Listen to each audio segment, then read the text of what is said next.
Hi guys and welcome to Bomb Anime. It's your girl Ruka and Big Boy Sammy here bringing you a part 2 of Hot or Not.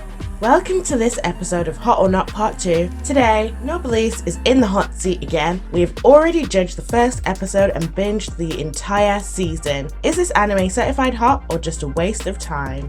As always, don't forget to like, subscribe and share. You know what it is. Let's get right into it. I really want to start off by saying that both the opening and ending was kind of weird. I didn't like them. With the opening, it was the song that just seemed so off. And with the ending, it was like the visuals were just so freaking weird. It just didn't fit anywhere. And again, so many characters to keep track of. It was like they just kept introducing new characters all of the time. Thank goodness that I watched The Awakening so that I remembered like Tao, Takeo and Kranz and Shaw. But still, there was so many bloody characters. Yeah, I kind of agree with that. There was too many characters, and because this anime has so many characters, a lot of them that could have had interesting backstories or whatnot. Because let's be honest, they're all the ones I'm talking about are all products of the Union. And the Union, is a clandestine group with superhumans running military operations and whatnot. So each of those characters, especially in the DA5, could have had an interesting, well-made backstory that would have got you more connected with them. But by the end of it, they just seemed like trash characters that were disposable and you forgot about them by the time you got into the second part of the season. I was kind of on the fence about the amount of characters that there were, because it did make the world seem even bigger, and I felt like it lent something to like the world building, but like you said, the backstories, a lot of them were just so hollow. And I would like to say that the characters that was most disappointing in terms of backstory was Frankenstein. We waited so long to hear about him, and then, you know, he gave this whole spiel about the nobles doing terrible things to human beings, and he was killing a bunch of them, and then all of a sudden he just became a puppy dog really quickly. There was no real reason for him to want to stay with Rai. How does that change anything that had happened before? Like, I felt like it was just not well thought out, and that's why it was just so flat. And then you also had Manabu, who I thought they were going to start to flesh him out when they gave him this hacking and his feelings about how he's treated around his friends, and then it went nowhere. See, now I get that you're most disappointed with Frankenstein, but I kind of thought Frankenstein as a character in terms of entertainment fulfilled his role for me. Who was really disappointing was the old lord. I can't remember his name right now, but he's the one that disappointed me the most. Oh guys, I need to change things, so I'm gonna just kill myself. Oh, okay, you guys with me? All of you can do it, yay, except for you. You have to stay, look after the new world. Even though you have an old mentality, you're gonna look after the new world. Huh? You left your daughter all screwed up. You didn't inform Rizel or anyone of importance or leave them proper instructions in which way you wanted this new world to look like. And really and truly, you were the most hollow, unfleshed out super being of the show. And we didn't even see you fight. I mean, I would have loved to see you fight as well, because like you versus Frankenstein would have done it for me as well. Like, it's just, I think that's why you were so forgettable. Your ideals were wrong or just not fleshed out enough. And I just thought, I don't want to dwell on DA5 too much, but I want to talk about Kranz. What do you know about Kranz? I'll wait.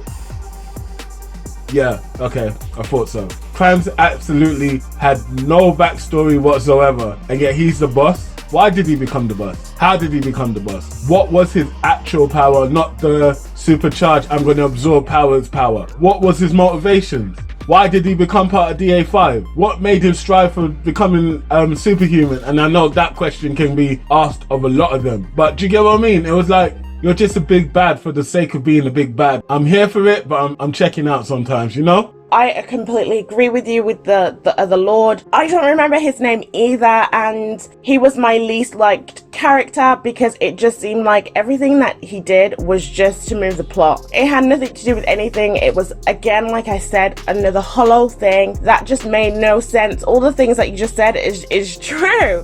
Like, why didn't we find out why on earth he thought that evolution would be found by killing all of the adults and leaving such a gap? When does that ever really go well? I mean, isn't that why we have boomers? No, okay, I'm making a silly joke, but it doesn't really go well usually. He was a terrible lord. He didn't care about anyone, it didn't seem like. Yeah, I mean, he seemed very, what's the word? Soaked into frivolity. He will do what he wants as he wants to. You have a guy who is hunting nobles and you want to talk with him? Who are you, bruv? And then he wanted Rai to have a pact with him. It made no sense. And he didn't even prepare any of the younger generation whatsoever, not even his daughter. Did he not know that this was going to happen? He spent no time with her. All the time he should have been spending with her, he spent talking to Rai, who doesn't even like talking to people. I kind of feel like he fancied Rai, and Rai was that kind of person he couldn't get, the only thing he couldn't get, and that's what made him want Rai more. Do you get what I mean? I got that kind of vibe through the whole show. And also, he had all these grandiose ideas about how the future would look without putting any of the work in to ensure that future will happen. And then it seemed like out of nowhere, yo, Rai, do you want to be the Lord? I know. What? Bruv. Also, why did Rai choose Frankenstein? He's so closed off to everyone. It didn't make sense for him to protect him either. I got Matrix vibes out of this. Okay, hear me out. So, in Matrix, Neo was supposed to protect the whole of humanity and have a shared love for humanity, so that when the architect asked him the question, what do you want to do? Pick 6 females and 4 males in order to repopulate Zion and so on and so forth, Neo would choose that one. But really and truly, Neo didn't have the shared love for humanity. He only had love for one person. And that's why we got the whole Matrix thing. I think it's similar to what Rai was going through. He had a love for humanity as a whole, but didn't have the mental fortitude or capacity to be out in the real world because of the weight on his shoulders, being the noblesse. When Frankenstein came in, an unexpected intruder, he saw someone that was human that he's supposed to protect from his own people. I know I'm clutching at straws here, but I feel like if it had been a hobo that walked in or a model that walked in, it didn't matter. He would have treated him the same way. I have to say, I really like the relationship that Frankenstein and Regis have together. It's like brothers to me. Their constant back and forth is really nice to break up some of the things that are going on in the anime. So I actually really like the way that they interact. And also the atmosphere in the house with Rai, Frankenstein, Regis and Sarah in the beginning before everybody knew everything. I thought that brought a lot of humor elements as well because everybody is deceiving everybody else. Nobody knows the full story. And I just really liked that aspect. Again, I felt like it was kind of like funny, a little bit of dark humor in some parts of this anime as well. Just broke up some of the things that were happening. I think you meant M21 and Regis's relationship, right? Yeah, sorry. I also liked the coincidences that were happening. Like the opposing sides kept meeting each other in completely unrelated ways to the actual main plot. And I liked that. I thought that it was a really good choice because a lot of the times the pacing was so slow. It helped you get through it. And I also liked that a lot of mundane things were happening. It made the world really believable. Yeah, normally in a story, when it's convoluted like that, I'm not involved. I'm just like, oh, really? Ugh, what a cliche. But in this setting, it works because, as you said, the pacing was slow, deliberate, but slow. And so having a little bit of distractions was actually really nice. And it did make the anime more palatable. So I want to talk about Tashiro. He's your typical lawful good hero kind of person who wants to save everyone he can and wouldn't mind putting himself in danger to make sure his friends are okay. And again, normally that's a cliche in anime, especially in the anime world. Believe it, I'm here for my friend. But his character was so lovable. Like, I really liked his character. I could easily go out for a drink with him. Do you get what I mean? Like, he was such a nice guy. And he wasn't too in your face righteous, but you knew he was strong in his convictions. Good guy. I thought they made that character well. I mean, out of the 20 billion that they had. I also liked Tashiro's character. I actually like Tashiro and Manabu together. I like their dynamic. Even though Manabu's like a side character, they still gave him quite a cool ability with the hacking, and I hope that they develop that if we do get season 2. However, I felt like Tashiro and Manabu were really reduced to playthings by the end of it because they wiped their memories. Tashiro doesn't even remember that he's in love with Sarah, which is really sad because it felt like she actually did return the feelings. I think that she didn't say anything because she knew that they were going to have to remove their memories, but I don't see why they should keep messing with these two people's memories. If they feel like they're putting them in so much danger, they should be backing away from them, but it's like they want the best of both things. They want to keep hanging around with these human beings, putting them in constant danger, and then wiping their memories when it gets a bit too inconvenient for them. I really don't like the way they've been treated, and I feel like if there is a season 2, Manabu and Tashiro are somehow going to get their powers back, and I feel like it might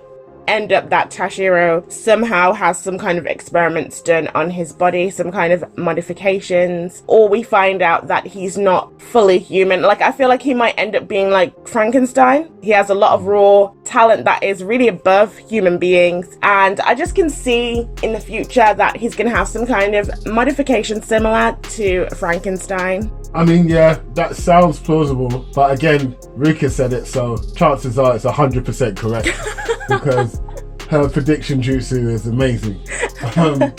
But we've got to talk about the nobles now. As I said, there's so many characters, we haven't even got into the meaty part of the season yet.